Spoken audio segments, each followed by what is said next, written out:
이보다 더한 이런 뭐랄까 이런 감동 이것보다 더한 게 없는 것 같아요.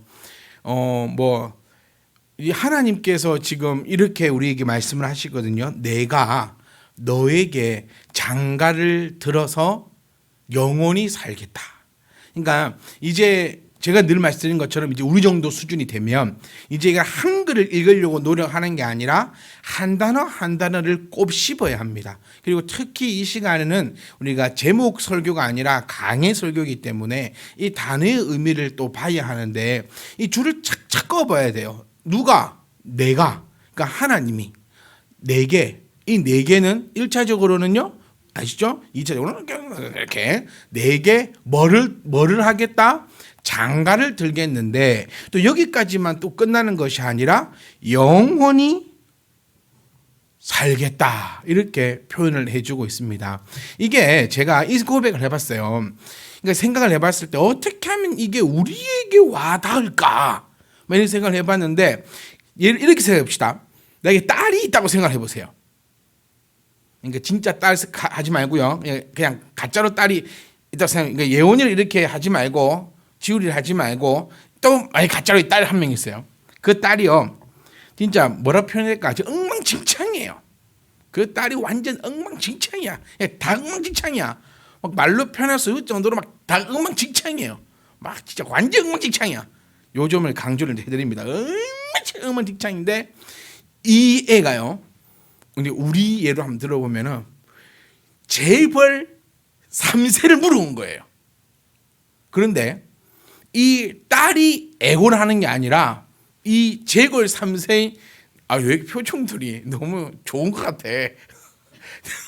이 재벌 3세가 이 그 딸한테 또 혹은 나에게요. 내가 너에게 장가를 들어서 내가 너와 영원히 살겠다. 이렇게 이야기를 한다면 이게 조금 나에게 와닿을까? 이런 고민을 해봤는데 별로 와닿지 않는 것 같아요. 네, 여러분들의 표정을 볼 때 별로 이렇게 감흥이 제가 생각했던 이 예화는 요게 한계였습니다. 어떻게 하면 이 장면을 한번 이렇게 해볼까?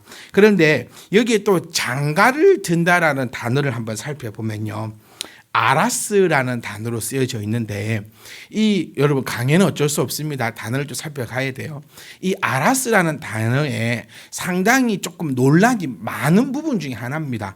이 단어가 여러 가지의 의미를 내포하고 있고 또 이 단어만을 봤을 때 어떻게 사용되어져 있는가라고 좀 살펴보기가 힘들어요. 그러니까 이 아라스라는 단어는요, 재혼을 이렇게 나타내기도 하고 여러 가지의 이런 또 너의 흠을 들추어내다 또 이런 뜻을 가지고 있기도 하고 또 한번 보면 새로운 시작이다, 새로운 결혼을 뜻하기도 합니다. 그러니까 이거는 지금도 많은 신학자들 가운데 논란이 있는 단어이기는 하지만 이렇게 신학적으로 보고 또 호세아서를 우리가 이렇게 종합해서 봤을 때 들추어내고 재혼을 하고 이렇게 재혼을 한다라는 그 의미가 이 시대에는 요즘도 마찬가지일 것 같아요. 이렇게 우리가 좋은 눈으로만은 보지 않잖아요. 그러니까 이렇게 뭔가 하자가 있고 그 하자를 들추어내고 막 이런 것들. 그러니까 이 시대에 또 재혼을 조금 이해를 해봐야 됩니다. 그거는 성경 공부 시간에 또 저에게 한 번만 언급해 주시면 이 재혼에 대니까 우리의 지금 현재 재혼과는 완전히 다른 이제 그런 뜻을 가지고 있는데 여기서 말하는 장가를 든다라는 것은요. 새로운 시작이다. 그리고 새로운 결혼을 뜻하고 있는 것으로 우리는 그렇게 받아들입니다. 다시 말하면 이스라엘을요, 행음했던 불결한 여자로 생각하지 않고 순수하고 깨끗하고 아름다운 처녀로 인정을 해서 새롭게 결혼을 하겠다라는 뜻을 가지고 가는 거예요. 그러니까 지금 이 한글 성경만 봐가지고는 이게 그냥 장가를 들구나 이렇게 생각할 수 있는데 오히려 우리가 원문을 조금만 살펴봐도요, 하나님께서는 너를 들추어내지 않겠다라는 거예요. 그러니까 네가 어떤 행음이 있었든, 네가 어떤 것이 있었든, 네가 졌던 것이 있었든 너를 들추어내지 않겠다. 그러니까 우리가 그 1장에 봤던 그 말씀하고 상반되는 게 뭐냐면, 하나님께서 이스라엘을 어떻게 한다 했습니까? 발가 벗겨서 길거리에 내버린다 했어요. 그러니까 너를 완전히 수치심으로 그렇게 만들겠다는 겁니다. 여러분, 이게 택일이 아닙니다. 네, 이렇게 하면 벌거벗고 이렇게 하면 그런 의미가 아니라, 지금 여기서는 죄를 지으면 반드시 너를 벗겨서 드러낸다라는 거예요. 그 다음에 뭐 하겠다라는 것을 우리가 생각하셔야 됩니다. 호세아서는 뭐 이거 아니면 이게 아니라 지금 회복되어 가는 과정을 그려주고 있는 거예요. 그러니까 전제가 뭐냐면 행음한 이스라엘을 나타내고 있는 그 전제를 말하는 거예요. 그러니까 이 호세아서를 또 이렇게 접하거나 또 여러 예언서들을 접할 때 우리가 가장 조심해야 되고 가장 주의해야 될 것이, 지난주도 말씀드렸던 것 같아요. 한쪽으로만 치우쳐져서는 안 됩니다. 그러니 내가 지금 죄인의 입장에 있는데도 하나님께서 나에게 장가를 들어서 영원히 살겠다고 말씀하시는구나, 이렇게 생각하고 가만히 있으면 망하는 거예요. 이 점을 분명히 기억하셔야 됩니다. 하나님이 언제 너에게 장가를 든다라고 표현되어 있냐면, 네가 그러니까 죄값을 치르고 그 가운데서 회개하여 온전히 나의 사람이 되었을 때 내가 너에게 장가를 드는데, 그것은 영원한 것이다. 다시 말하면요, 우리가 회개하며 나아갔을 때 하나님께서는 그 죄를 용서만 하는 것뿐만이 아니라 신분의 회복까지도 나타내고 있다는 거예요. 내가 죄인이었습니다. 그러니까 여러분, 제가 정말 이 자리에서 요즘에 정말 이 말씀 많이 드리는 게, 우리는 회개의 함정에 빠지면 안 된다는 거예요. 이 그리스도인들이 가장 무서운 게 이겁니다. 죄 짓고 마음 돼, 회개하면 돼. 이 회개를 너무 가볍게 여깁니다. 그렇지 않습니다, 여러분. 우리가 죄를 범했다. 기도는 쉬는 것은 뭡니까? 네, 기도를 쉬는 죄를 범치 않으리. 또 한번 해볼까요? 제가 요즘에 가장 강조하는 게, 첫 번째 기도, 두 번째 11조, 세 번째 복음의 전파입니다. 이 세 가지는 제가 강조하는 게 아니고 성경에서 강조하고 있는 부분이에요. 그러니까 여러분, 기도를 쉬는 것은 죄입니다. 하나님의 것을 도둑질하는 것은 죄입니다. 내가 거저 받아놓고, 여러분, 사람 못될 거는 게 죄다고 안 했습니다, 여러분. 우리는 아주 미쳐버리거든요. 그 사람을 내가 뭐 올해도 여전히 곧 지나가지만 저 내년 기대합니다. 어제 산악을 했으니까 어제 사놨으니까 이제 어떻게든 하여튼 사람을 못 데리고 오는 게 죄가 아니고, 기회를 얻든지 얻지 못하든지 나는 복음을 전하는 자인 거예요. 내가 복음을 전하지 않는다. 그러면 또 시간도 없는데, 그 복음을 전하는 방법이라는 게 뭐 말로서만 전하는 게 아니죠. 눈빛으로도 전하고 숨소리로도 전하고, 하여튼 우리 모든 이런 게, 그래서 그리스도의 향기라라고 표현할 정도로, 내가 오늘 말을 한 번도 내가 복음을 전하지 않았네, 이러면 나는 죄인이네, 아니라는 거예요. 우리는 모든 면에 이 손끝에서도 이 복음을 증가하는 그 일들이 누군가가 이렇게 일으키는 거 있잖아요. 그러니까 그런 것들을 하지 않으면 죄라는 거예요. 그러니까 이 죄를 범하지 말자. 기도를 쉬는 죄를 여러분 범하지 마십시오. 제가 이 생각을 해봤어요. 요즘에 진짜 제가 기도합시다라고 했으니까 저도 기도를 할 거 아닙니까? 그걸 더 많이 하지 않겠습니까?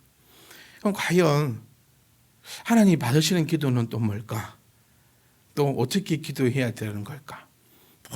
이런 것들을 고민하며 제가 참 어제 오늘 사골 곰탕을 집에서 구우면서, 이 곰탕이 주는 여러 가지 효과가 있더라고요. 사람을 아주 깊은 묵상에 빠지게 하더라고요. 그걸 쳐다보고 있으면서 제가 곰탕을 끓이면서 그 전혀 상관없는 곰탕을 끓이며 기도를 하며 또 기도를 생각하면서 이겁니다. 뭐냐면, 하나님이 우리에게 원하시는 기도는 뭘까? 우리는 어쨌든 간에 하나님이 원하시는 기도를 사실 못하는 사람들 같아요. 그러니까 못합니다, 이거. 왜냐하면 지혜도 없거니와 우리가 늘 죄악 가운데 살아가고 있고 어떻게 우리가 하나님의 그 뜻을 헤아려서 하나님의 쏙 마음에 드는, 그러니까 이런 표현을 하더라고요. 하나님의 기분을, 오늘 요금합시다. 그럼 하지 말고, 자, 하나님의 하나님의 뜻에 쏙 맞게 기도하면 응답이 된대요. 이거는 말이 안 되는 거예요. 그럼 우리는 하나님 기분을 맞춰야 되는 존재가 되거든요. 가장 나쁜 상관이 뭔지 아십니까? 가장 나쁜 상관은요, 자기 의견을 나타내지 않는 거예요. 예를 들면 이게 잘못되어 있으면 상관이 이거를 일로 옮겨줘라고 얘기하면 옮깁니다. 그리고 책임은 누가 지는 거예요? 옮기라고 한 사람이 책임을 지는 거예요. 근데 나쁜 상관은요, 부하 직원이 내 마음을 알아차리기를 원해요. 이렇게 저렇게 이렇게 그러다 탁 옮겨요. 잘 되면 누구 탓입니까? 자기가 했다 그래요. 못 되면요, 근데 옮긴 네가 잘못했다고. 하나님 이런 존재가 아니거든요. 그럼 하나님께서 우리에게 원하시는 건 뭘까? 여러분, 오늘도 한번 생각해 봅시다. 오늘 우리는 기도할 거예요. 우리 기도하러 모였잖아요. 근데 이 기도가 하나님께서 과연 받으실까? 내가 어떨까? 저떨까? 거기서 제가 말씀을 통해서 또 묵상을 통해서 깨달은 바는 이거였어요. 하나님은요, 그냥 기도 자리에 있는 우리를 좋아하시는 거예요. 그 기도 내용이 중요하지 않아요. 우리 늘 그러잖아요. 그러면 어떻게 기도해야 됩니까? 무엇을 위해 기도해야 됩니까? 어떻게, 그러면 하나님 나에게 쌀을 주시옵소서라고 기도하면 쌀을 주시고, 쌀을 달라고 기도 안 하면 쌀을 안 주실까? 제가 지난번에 나누었던 것 같은데요, 저는 너무 감사한 게 내가 기도한 대로만 되지 않아서 참 감사합니다. 예를 들어 하나님께서 내가 기도하는 것만 들어주신다고 하면 우리는 큰일 나잖아요. 우리 오늘 삶에서 뭐 얼마나 기도해서요. 하나님은 내가 기도하지 않는 것도 다 채워주시니까 우리가 살아가는 거 아닙니까? 오늘 우리가 쌀을 위해 기도했습니까? 고기를 위해서 기도했습니까? 뭘 위해 기도했습니까? 우리 기도 안 하고 살았어요. 오늘 진짜 기도 안 하고 살았어요. 그런데도 하나님께서는 나에게 필요한 것들로 채우시고, 또 앞으로도 내가 기도하지 못한다 할지라도, 왜 기도하지 못하냐면 지혜가 없기에 기도치 못한다라고 말씀은 우리에게 그렇게 나타내고 있습니다. 그럼 이 지혜는 언제 생길까요? 안 생기는 것 같아요. 진짜로 매일 그냥 어리석고 또 이러고. 그러니까 하나님께서 우리에게 원하시는 것은, 내가 오늘 비록 기도하지 못한다 할지라도, 내가 참 기도도 그렇잖아요. 잘하는 분은 잘합니다. 근데 못하는 사람은 또 못해요. 그러니까 그것이 우리의 관점인 거죠. 우리 전통적으로 막 주여를 부르면서 큰 소리로 기도하면 뭐라 했습니까? 아, 뜨겁네. 아, 기도 잘하네. 그런데 조용히 기도하고 있으면 옆에서 쿡쿡 쳤어요. 소리님이 기도하라고 막. 입을 열으라고 막. 입을 안 열면 심지어 귀신 들어간다는 소리까지 들어봤거든요. 막 이러고 저러고. 그러니까 하나님이 원하시는 건요, 우리가 기도의 그 자리에 앉아 있는 거예요. 내가 그 기도의 자리에만 있다면 하나님은 원하시는 건 내가 기도의 문을 여는 것입니다. 내가 거기서 10분을 기도했고 20분을 기도했고 1시간을 기도했고 이런 게 문제가 아니라, 내가 기도할 수 있는 그 시간에 기도의 자리에 나왔다라는 거, 그 자리에 앉아 있다라는 거. 그러니까 정리해 보면 오늘 우리가 이 자리에 모였습니다. 그리고 기도의 자리에 모인 거예요. 그것을 하나님께서는 기뻐하십니다. 그리고 그 기도 가운데 우리는 하나님을 찾는 기도 아닙니까? 그의 나라와 그를 위해 기도하자. 내 영혼이 하나님 곁에서 절대로 떨어지지 않도록, 내 영혼이 평안할 수 있도록, 내 영혼이 주를 바랄 수 있도록 그렇게 기도하는 자들 아니겠습니까? 우리는. 그렇다면 하나님께서 우리에게 가르친 것은, 그러면 먹는 거 마시는 거 다 너에게 더하겠다. 다시 정리를 해보면 하나님께서는 하나님의 백성된 우리가요, 하나님 이 자리에, 이 기도의 자리에 나오려면 첫 번째 뭘 해야 됩니까? 나오려면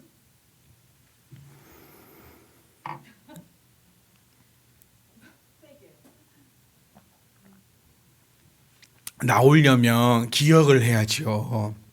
오늘 무슨 요일이다? 수요일이다. 수요일은 뭐가 있더라? 예, 수요예배가 있더라라고 기억을 해야 될 거 아닙니까? 그러니까 기도의 자리로 나온다라는 것은 우리가 뭘 기억했다는 거예요? 하나님을 기억했다라는 거 아니겠습니까? 그리고 기억을 했으면 그 다음에 여러분이 오늘 했던 걸 한번 생각해 보세요. 내가 오늘 아침에 눈 떠서 오늘 수요일이다. 나 오늘은 수요예배 가야 돼. 그러면서 우리는 스케줄을 조절했잖아요. 저녁에 할 일을 조금 땡겨서도 하고 어쨌든 이 시간을 기억하고 이 시간에 빠지지 않으려고 우리는 어쨌든 스케줄을 조절해 온 사람들이에요. 오늘. 그러니까 이 생각 자체가 뭡니까? 하나님을 기억하는 거예요. 하나님이 얼마나 기뻐하시겠어요. 그럼 기억을 했어요. 그 다음 한 거는 뭡니까? 기억만 한 게 아니고 우리는 여기에 왔어요. 그러니까 기억을 했고 그리고 그 기억을 이렇게 실천을 행했다는 겁니다. 이건 여러분 진짜 대단한 겁니다. 제가 여러분 늘 말씀드리지 않습니까? 여러분은 대단한 사람들이라고요. 수요일을 기억했다는 것도 대단하고 이 예배의 자리에 나오려고 스케줄을 조절한 것도 대단. 여기까지 또 할 수 있다고 칩시다. 여기까지는 누구든지 할 수 있어요. 그런데 뭐가 힘들어요? 오기가 힘들게 왔잖아. 오늘 학교에서 힘들고 우리 자녀들은 안 힘들 것 같습니까? 학교 가서 힘들고 어렵고 여러분들도요. 집에 노는 것도 힘듭니다. 한번 놀아보세요. 막 쉬운가 집에서 어쨌든 기업가 회사에서도요. 오늘 힘들었지 않습니까? 그래서 오늘 안 나와도 되거든요. 네, 일단 안 나와도 내 마음이 안 찝찝해요. 왜 나는 오늘 힘들게 살았거든. 네. 그런데도 우리는 그 모든 것들을 물리치고 이 자리에 딱 나왔다라는 거예요. 그게 기억하고 순종한 거잖아요. 우리가 정말 좋아하는 단어 순종한 거예요.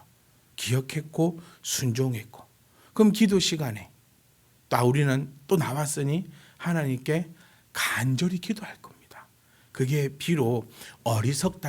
하나님 보기에는 처음부터 어리석지 않을까요? 제가 하는 기도나 우리 희유가 하는 기도나 하나님 보시기에 다 고만고만하지 않을까요? 저는 그 생각 요즘 참 많이 합니다. 우리가 이 표현 많이 하잖아요. 네가 돈이 있으면 얼마나 있고 내가 돈이 없으면 얼마나 없을 것이며 네가 이쁘면 얼마나 이쁠 것이고 못생겼으면 얼마나 못생겼을 것이고. 예를 들어 저하고 태훈이하고 서로 잘생겼다고 서로 주장을 하고 있다고 칩시다. 그래서 누가 제일 잘생겼지? 그 누구지? 그 조각 민담 있잖아요. 태어난 것만 해도 고맙다는 사람. 정우성이가 딱 우리를 보고 있으면 얼마나 아니 두 아줌마들 너무하네 갑자기 얼마나 웃길까요? 네. 우리 엄마는 제가 잘생겼다 할 거고 저희 엄마는 제가 잘생겼다 할 거고 아이고 우리 태훈이가 아무리 목사님도 목사님보다 안 잘생겼을까 같지 않습니까? 지사님 지환이가 잘생겼어요? 제가 잘생겼어요? 참 말이 곤란하죠. 그러니까 영화지사님 참 네. 다 그런 거예요. 다 내 자식이 지환아 니보다 내가 좀 잘생긴 것 같아. 맞죠. 니보다 내가 좀 잘생긴 것 같아. 우리 둘이 이러고 있어 많이 하는 거예요. 우리들이 뭔 의미가 있어요. 지난번 우리 청년들 모여가지고 한번 대토론이 벌어졌어요. 그 누가 수지하고 유나하고 누가 더 이쁘냐? 누구랑 사귈 거냐? 저는 유나랑 사귄다. 누구는 에이 목사님 수지가 더 이쁘죠. 우리끼리 한참 얘기했어요. 1분이 아니라 몇십 분을 얘기하고 내린 결론이 우리끼리 뭐 하고 있냐 이게. 네, 유나든 수지든 뭔 상관이 있냐. 그러니까 여러분 이제 이 점을 말씀드리고 싶어요. 하나님 보시기에는 우리가 네 믿음이 크고 내 믿음이 적고 우리끼리 아둥바둥 그렇게 하고 있어도요. 하나님 보시기에는 다 똑같습니다. 그러니 오늘도 우리는요. 꼭 기억하시면 좋겠어요. 우리는 오늘 하루를 이 날을 기억하고 살아온 하나님을 기억하고 살아온 그런 승리자들입니다. 그리고 그 수많은 것을 무찌르고 이 자리에 순종하여 나온 사람들이에요. 이것으로 하나님은 오케이라는 거예요. 그리고 기도할 때 자신감을 가지십시오. 우리는 비록 내가 가지고 있는 언어와 표현과 여러분 제가 여기서 기도를 제일 잘할 겁니다. 왜냐하면 제가 입이 제일 좋거든요. 네, 목사는 죽어도 입은 뜬답니다. 네, 어떻게든 목사들끼리 만나면 난리 아닙니다. 말 잘한다 너 진짜. 그러니까 이게 사람들 보기에는 아마 제가 제일 잘하고 이 뭡니까 미사고도 얼마나 자연스럽게 얼마나 잘 쓰겠습니까? 맨날 하는 게 그건데. 근데 하나님 보시기에는 그렇지 않다는 거. 그러니까 우리가 이 시간도요 하나님 앞에 하나님을 기억했고 하나님 앞에 나왔으니 그걸로서 하나님을 기뻐하십니다. 그리고 우리는 우리가 할 수 있는 표현을 가지고 하나님 앞에 말씀 배운 대로 그의 나라와 그를 위하여 간절히 기도하고 있다면 하나님께서 우리 가운데 장가를 들어 어떻게 한다고요? 영원히 사십니다. 영원히 산다. 그러니 너를 죄만 해결해 주는 것이 아니라 너의 신분까지도 완벽하게 회복시키심을 기억하시고 우리가 하나님 앞에 오늘도 진정성 있게, 그러니까 회개는 뭐라 했습니까? 그 자리에서 떠나는 것입니다. 안 했던 것 하는 겁니다. 기도 안 했으면 기도하는 게 회개인 거죠. 내가 하나님의 것을 구별하지 못했으면 구별하는 게 회개인 거죠. 복음을 전하지 못했으면 복음을 전하는 게 회개입니다. 저 앞으로 하겠습니다. 이건 회개 아니에요. 앞으로 이렇게 살기 아니에요. 기억은 했지만 순종치 않으면 아무 의미가 없는 것처럼 내가 이렇게 했으면 이렇게 하는 게 회개입니다. 그렇다면 하나님께서는 우리에게 장가를 드는데 그 장가는 영원하다는 것을 꼭 기억하시고 오늘도 여러분 정말 짧은 시간이지만 그 간절한 기도 가운데 하나님과 여러분의 그 아름다운 교제가 또 그 놀라운 응답이 있는 그런 시간이기를 주여는 부탁드립니다. 입을 여시고 마음을 여시고 생각을 여셔서 제가 늘 말씀드린 것처럼 기도는 어려운 것이 아닙니다. 미사고를 썼고 막 그럴 필요가 없습니다. 하나님 앞에 나의 간절함을 나타내실 때 우리보다 우리를 더 잘 아시는 하나님께서 분명히 함께 하실 줄 믿습니다.